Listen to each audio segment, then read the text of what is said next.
In business, Lagos Chamber of Commerce and Industry warns federal government on sustainability over fresh $2.2 billion borrowing. On the foreign scene, judge delays Trump's criminal case sentencing indefinitely. And in sports, Enugu to host 2026 National Sports Festival. Hello and welcome to all our viewers in Nigeria and around the world to News Prime on Global Television, coming to you live from the nation's capital, Abuja. I am Queen Agaba. A quick reminder that Global Television is on DSTV channel 365 and free to air on Nightcomsat. The Minister of Health and Social Welfare, Professor Mohammed Ali Pati, says the training of 120,000 frontline health workers to improve healthcare service delivery in Nigeria has begun. Pati disclosed this at the opening ceremony of the 65th National Health Council meeting 2024 in Maiduguri, Borno State. He says the training was aimed at strengthening the workers' capacity in critical service areas and to accelerate improvement in the country's health outcomes in 37,000 primary healthcare facilities across the country. He promised to do a lot in other areas to help Nigerians dealing with the cost of care and affordability. The coordinator of the Abuja Metropolitan Management Council, Felix Obwa, has clarified the demand for the payment of 300,000 naira for the relocation of artisans from the Apo Mechanic village to Wasa in the Federal Capital Territory. Obwa says the approved 300,000 sum was a non-refundable fee for land registration in the ongoing relocation exercise of traders on the road corridors in the area, adding that it is also to dissuade ghost names from making the application. The AMMC coordinator gave the update at a stakeholders meeting to update the traders on the enumeration exercise, proposed design and site plan, among other things. He, however, alleged that some dubious union leaders charged the artisans and mechanics up to 1 million naira for the relocation form, threatening to ensure that security agents arrest such persons falsely allocating lands and unsuspecting traders who are not on the road corridor, who are the original beneficiaries of the exercise. Obwa disclosed that so far 11,000 individuals have registered for the relocation exercise. Edo State Governor Senator Monday Okpebholo has set up a 12-member committee to recover all missing government vehicles under the administration of his predecessor, former Governor Godwin Obaseki. Inaugurating the committee, Governor Okpebholo gave the committee 2 weeks to deliver on its mandate and ensure that government vehicles in private hands are fully recovered and subsequently returned to the state government. The committee chairman, Kelly Okungbowa, assured that they will do justice to the assignment. The National Identity Management Commission, NIMC, says Nigerians will have to pay for the new multi-purpose national identity card due to limited government revenue. The NIMC head of card management services, Dr. Peter Iwegbu, made this known during a 2-day round-table event organized for online editors in Lagos. Iwegbu, who explained that the decision was made to avoid repeating the mistake of the past effort to issue physical cards to Nigerians free, which many Nigerians did not collect. He added that the payment was to ensure it was produced for only those who needed it. At least 3 persons have reportedly been killed in a renewed hostility between farmers and herders in Nasarawa and Toto local government areas of Nasarawa State. The State Commissioner of Police, Umar Nadada, confirmed the incident in Lafia, the state capital, explaining that the incident occurred in Dogonduse community, a neighborhood between Nasarawa and Toto local government areas. He says the police found 1 additional corpse in the bush during a search operation, bringing the number of deaths to 3. He stressed that normalcy has since returned to the area. The police boss noted that the police would get on the root of the matter. He maintained that the command was working in synergy with the community to ensure that those responsible for the clash are arrested and brought to book. He further called on residents to continue to support security agencies. The Supreme Court has nullified the National Lottery Act 2005, enacted by the National Assembly. In a unanimous judgment, a 7-member of the Apex Court held that the National Assembly lacked the powers to legislate on issues relating to lottery and games of chance. The court held that such powers only reside with the State Houses of Assembly, which possesses exclusive jurisdiction over lottery and games of chance. In the lead judgment, Justice Mohammed Idris ordered that the National Lottery Act 2005 should no longer be enforced in all states except the Federal Capital Territory, in respect of which the National Assembly is empowered to make laws. The Defense Headquarters has confirmed the neutralization of notorious terrorist commander Munzu Ya'audu in the Northeast. Director of Defense Media Operations, Major General Edward Buba, while addressing newsmen on the successes recorded across all theaters of operations, stated that casualties were recorded in the Northeast and Southeast during the week. Kikialomo Okere has details. The Director of Defense Media Operations, Major General Edward Buba, says its troops have recorded significant achievements in their ongoing counter-terrorism and counter-insurgency operations across the country. He highlighted the elimination of key terrorist elements, the disruption of criminal networks, and the recovery of substantial assets. Our troops at a checkpoint within the vicinity of that community were attacked, and the attack was unprovoked. We recorded some casualties. Indeed, we recorded 3 casualties. Some members of the community say that they have abandoned the location, thinking that troops will carry out, what did you call it? They will come there and just start killing everybody. I need to remind you that we are a professional force. That is not how we operate. Even as much as there will be consequences for the terror group that escalated that situation, our targets are not innocent Nigerians. He also says the military primary objective remains the identification and destruction of terrorists and their collaborators wherever they may be hiding. He further explained that the Nigerian Air Force has also contributed significantly by conducting precise airstrikes on terrorist enclave to degrade their capabilities and neutralize threats. We seek cooperation, not conflict. Okay? That's what we want. That is what our people want. That is what Nigeria wants. We want to increase the crude oil production of our nation. Major General Buba emphasized that while the war against terrorism is challenging, the armed forces remain committed and prepared to ensure the safety and security of citizens. Kikialomo Okere reporting for Global Television News. The National Board for Technical Education has called on polytechnics nationwide to prioritize equipping students with practical skills, emphasizing the need to shift away from an over-reliance on paper qualifications.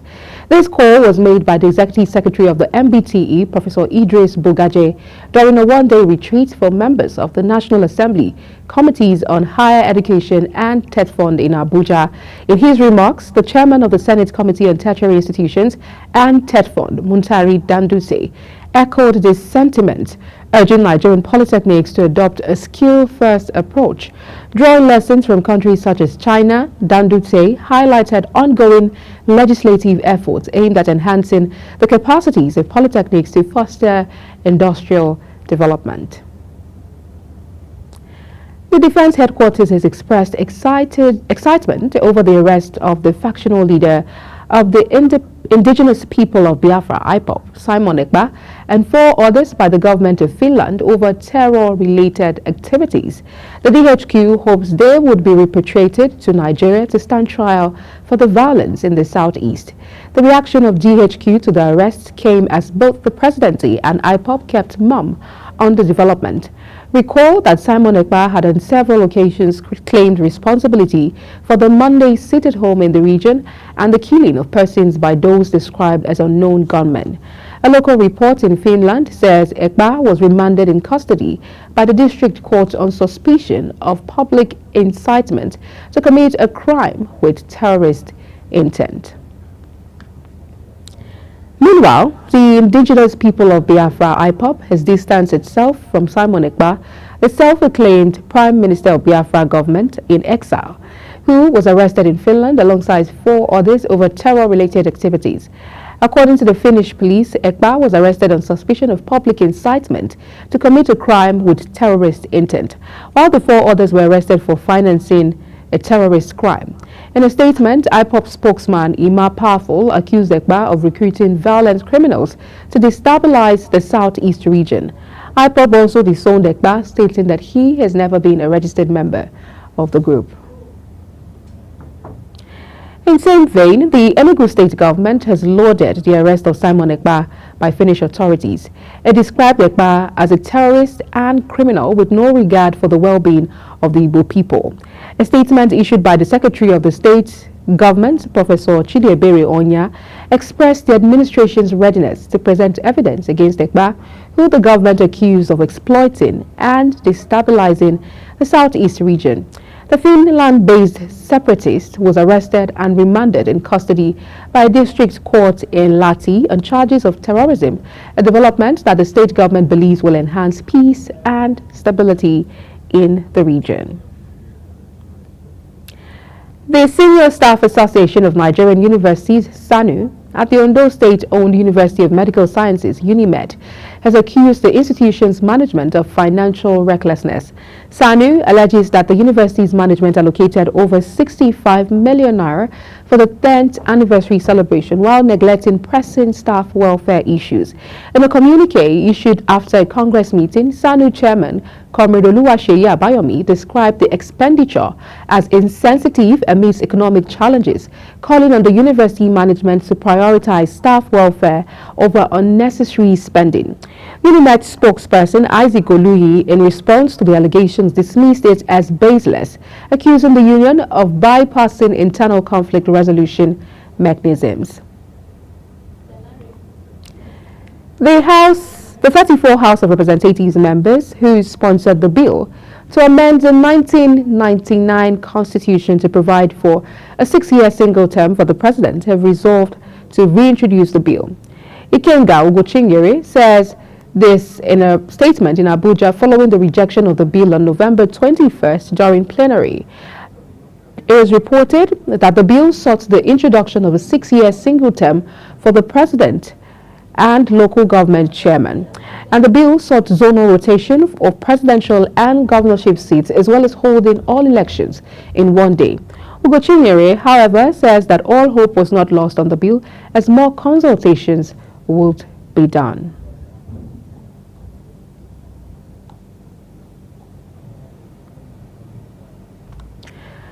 The Minister of Interior, Olubunmi Tunji-Ojo, has warned that paramilitary agencies are not for poverty alleviation, but a career of pride. Tunji-Ojo gave the warning during a summit in Abuja for high-ranking officers from the Civil Defense Correctional, Fire and Immigration Services. He says the summit was convened due to the realization that the most significant challenges are coming from state controllers and commandants. Tunji-Ojo says the federal government would not sacrifice the wishes of over 200 million Nigerians because of the egos or aspirations of a few personnel, adding that performance is what makes officers cross the hurdle. The Chief of Air Staff, Air Marshal Hassan Abubakar, has called on Tertiary Education Fund to extend its support to educational institutions under the Nigerian Air Force. He made the call when he paid a courtesy visit to the Tertiary Education Trust Fund headquarters in Abuja. Ramsey Agbo has details. The Chief of Air Staff, Air Marshal Hassan Abubakar, also commended the Executive Secretary of TED Fund, Aksoni Echonu, for his strategic initiatives, particularly the increase in the Education Trust Fund from 2.5% to 3%. He noted that his boost has significantly enhanced funding for infrastructure, research, and faculty development across Nigeria's tertiary institutions. The TED Fund has been instrumental in advancing AFIT's mission by sponsoring institution-based research projects. Notably, the Center for Innovation and Research, guided by a subcommittee of his board, identified 10 research projects that have been sponsored through TED Fund's intervention. Additionally, TED Fund has generously funded the construction of critical infrastructure within the institute, further enhancing its capacity to deliver its mandate.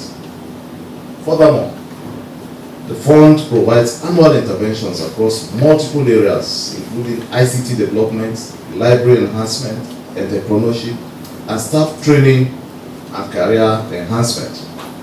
Additionally, TED Fund has supported capacity building by sponsoring AFI staff to attend conferences both within Nigeria and internationally. We are therefore indeed very, very grateful to TED Fund. In response, TED Fund Executive Secretary Ak Soni Echono acknowledged the Air Force active participation in the recent National Research Fair and exhibition. He assured the Air Marshal that his request would be relayed to the Board of Trustees for consideration. Express our profound appreciation to the Armed Forces, including the Nigerian Air Force, for your support, for your loyalty and sacrifice in keeping us safe and in supporting Mr. President to guarantee security across the length and breadth of this country. We are indeed very proud of your exploits, particularly we are following what is happening in the Northwest. And we believe that with this concerted efforts, tranquility, peace, and security will be restored to enable us to focus more. The visit concluded on a positive note, with both parties reaffirming their commitment to advancing education in Nigeria. Ramsey Enoch Agbo reporting for Global Television. You're watching News Prime on Global Television, coming to you live from the nation's capital, Abuja. When News Prime returns, Lagos State Chamber of Commerce and Industry wants federal government on sustainability over fresh $2.2 billion borrowing. Details of this, as well as foreign and sport stories, coming right after this break. Please stay with us.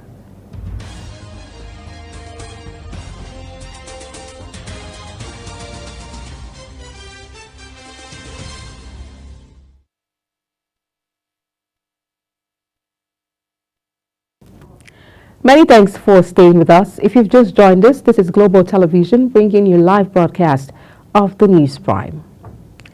In business, the Lagos Chamber of Commerce and Industry, LCCI, has warned the federal government about debt sustainability issues if it goes ahead with the plan to borrow a fresh external loan of $2.2 billion. In a statement, the Director General of LCCI, Dr. Chinyere Almona, says the plan has caused some stir in the business community driven by the current weak fundamentals in the economy. She recalled that LCCI had always advised against using only debt financing options to fund budget deficit. The Bank of Industry, BOI, has garnered over $5 billion from the international capital markets through Eurobonds, loan, syndications, and green finance instruments. Managing Director of the Development Finance Institution, Dr. Olasupo Olushi, says this at the press briefing heralding the bank's 65th year in operation. He says that this month, BOI concluded a global loan syndication that raised nearly €2 billion, which according to him is the largest fundraising in BOI's history and indeed the largest syndication in the history of African DFIs. Olushi, who assumed the headship of bank about a year ago, went into memory lane to itemize the salient accomplishments that have laced the bank's trajectory since its establishment in 1959. On the foreign scene, Italy, the Netherlands, Canada, and other countries have announced their intention to comply with arrest warrants issued by the International Criminal Court for Israeli Prime Minister Benjamin Netanyahu and former Defense Minister Yoav Gallant. The warrants issued by the ICC accused both men of war crimes and crimes against humanity during the ongoing war in Gaza. The court's charges include allegations of starvation, murder, persecution, and other inhumane acts. The conflict, which erupted after Hamas launched a cross-border attack on Israel on October 7, 2023, has resulted in significant loss of life. More than 44,000 Palestinians, many of them women and children, have been killed, and Gaza's 2.3 million residents have been left largely displaced, with many depending on humanitarian aid. The judge in Donald Trump's criminal hush money case ordered on Friday that sentencing be delayed indefinitely. A legal win for the president-elect as he prepares to return to the White House. Trump was convicted of 34 felony counts in May after a jury found he had fraudulently manipulated business records to cover up an alleged sexual encounter with a porn star ahead of the 2016 election. Prosecutors argued that concealing the alleged tryst was intended to help him win his first run for the White House. Trump, who had been scheduled to be sentenced on November 26, had fought against any effort to sentence him before his return to the presidency in January. The Palestinian envoy to Nigeria, Abdullah Abu Shawesh, has expressed concerns about the United States' continuous veto against the United Nations Security Council's call for the end of the conflict in Gaza Strip. Abdullah says the recent veto is a testament of the U.S. complicity in the murder of Palestinians in Gaza. He made this remark during a press briefing in the nation's capital, Abuja. The envoy also expressed confidence in the recent warrant of arrest issued by the International Criminal Court of Justice for the Israeli Prime Minister Benjamin Netanyahu and former Israeli Defense Minister for war crimes. He says the Palestinian people are expectant of the quick resolution of the conflict and the prosecution of those culpable for the carnage in the Gaza Strip. And finally, in sports, the National Sports Commission has announced Enugu State as the host of the 23rd edition of the National Sports Festival in 2026. NSC Director General Bukola Olopade disclosed this in a statement in Abuja, saying that the decision was reached after a top management meeting of the NSC. According to him, the coal city emerged from a competitive bidding process, and the state is set to deliver a world-class event. The NSF, a biennial multi-sports event, brings together thousands of athletes from the 36 states and the FCT to celebrate sportsmanship, national unity, and sporting excellence. As we end the Global News Prime, let's take a look at some of our top stories. Supreme Court nullifies National Lottery Act. In business, Lagos State Chambers of Commerce and Industry wants federal government and sustainability over fresh $2.2 billion borrowing. On the foreign scene, judge delays Trump's criminal case sentencing infidelity. And in sports, we told you Enugu to host 2026 National Sports Festival. And that's it on the News Prime, and it came to you live from the nation's capital, Abuja. A quick reminder that Global Television is on DSTV channel 365, on StarTimes channel 276, and free to air on Nigecomsat. Kindly follow us across all social media platforms using @GlobalTVNG and other handles now showing on your screen. I'm Queen Agaba. Thank you for watching, and see you again.